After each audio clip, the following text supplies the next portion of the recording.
अल-खैर foundation आपके फरीज़ा कुर्बानी को तकमील तक पहुँचाने और कुर्बानी के बाबरकत और सेहतमंद गोश्त को दुनिया भर के ज़रूरतमंद और मुस्तहिक लोगों में तकसीम करने में मदद करती है।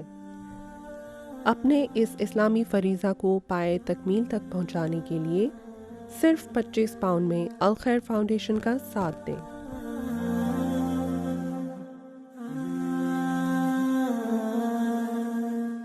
कुर्बानी के इस नेक मकसद में बरतानिया में बसने वाले मुसलमानों की जानिब से अल-खैर फाउंडेशन के साथ मिलकर दुनिया भर में लाखों ज़रूरतमंद और मुस्तहिक लोगों में ग़ज़ाइयत से भरपूर सेहतमंद गोश्त तकसीम करने में मदद कीजिए।